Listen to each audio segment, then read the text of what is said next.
my buddy Dominic. You there, buddy? Hey, brother, I'm here. How you doing? What's going on? And what were we going to call this segment again? Headlines from the front lines. Yeah, there you go. Headlines from the front lines, man. All right. And, We're bring some blogs from MySpace, from my buddy here's blogs to the Blog Talk Radio. So it's a little different thing we're trying.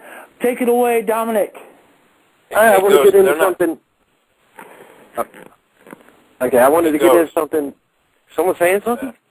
Yeah. I was just saying, is this when they killed the show last time when we touched on this? Yeah. Oh man, let's hope they don't do it again, huh? Okay.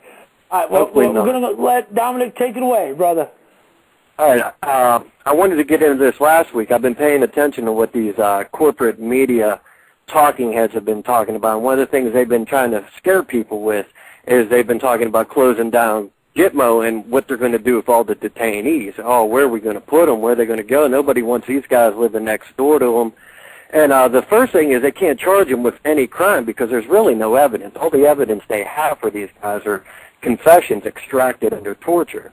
Well, naturally, here comes the solution. The solution is allowing guilty pleas and death penalties without trial.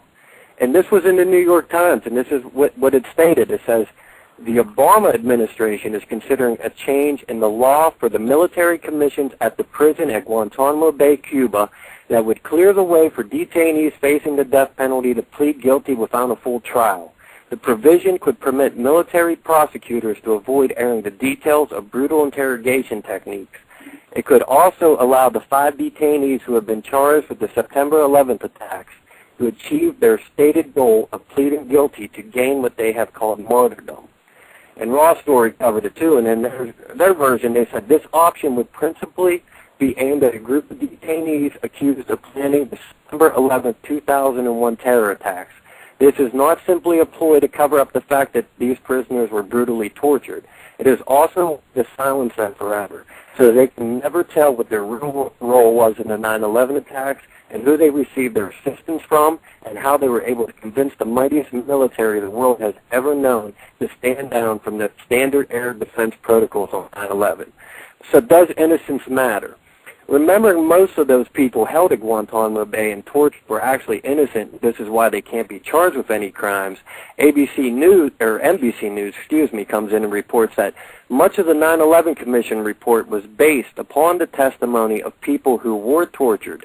At least 4 of the people whose interrogation figured in the 9/11 Commission report have claimed that they told interrogators information as a way to stop being tortured.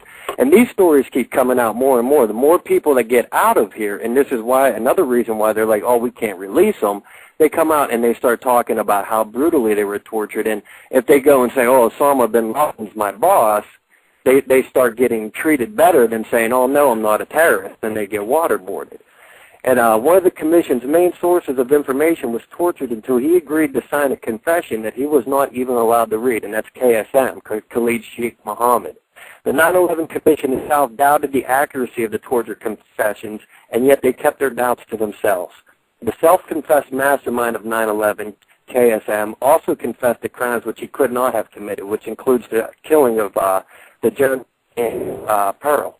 He later said that he gave the interrogators a lot of false information, telling them what he thought they wanted to hear in an attempt to stop the torture.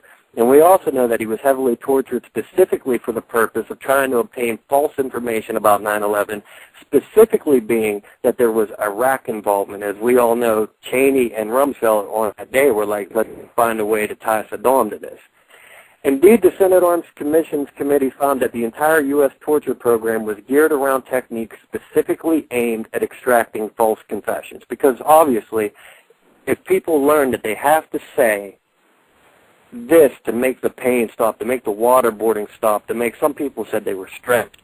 Some people said, you know, there are stories that some prisoners were raped, they had things inserted into them. I mean, yeah, you're going to, I shot Kennedy from the grassy knoll, please stop putting things up my rectum, you know? Well, hold on right there. hold on right there, Dominic. This is what they're doing. They're trying to slowly change these laws. Oh, we need a little more leniency so we can do this and protect you better. And what it is this whole Al-Qaeda thing is some made-up crap. You know, we funded these guys to fight Russia way back when, and we created this monster, and we used this little entity to pull off some crap and change the laws. Now they're saying that you don't have the right to remain silent when you go to get arrested, and next they're saying you don't have a right to a lawyer, and but they said I read that article where you don't have the right to remain silent anymore when you go to jail, and so they can hold you indefinitely. And then of course with all these new changes in legislation with counterterrorism crap going on, people, there is no terrorists. There are people out there that don't like us for the things that we're doing in the world, but as far as the terrorism of 9/11, I personally don't feel it exists.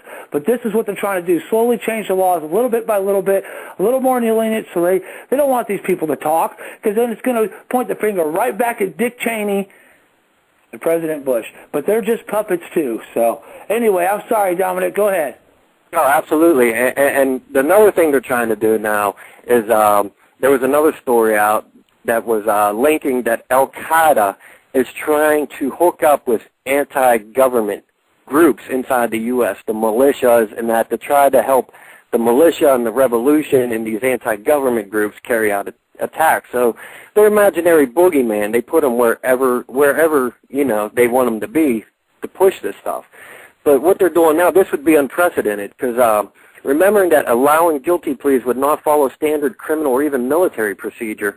Normally, prosecutors in military trials are required to prove guilt in a trial, even if the service members want to plead guilty. And in normal American trials, the judge has to make sure that the defendant understands that he is pleading guilty, that he has the capacity to understand what it means, and he wishes to accept the consequences. But some of these prisoners have been tortured until they're crazy. I mean, sleep deprivation, waterboarding, and people start talking about sleep deprivation like it's a walk in the park, not realizing that they're keeping people up for days. And they're keeping them in these stress positions where they stand for 4 days, and I couldn't even imagine what standing for 4 days would do to your body, let alone your mind. I wanted to go ahead and ask Paranoid what he thought of all this.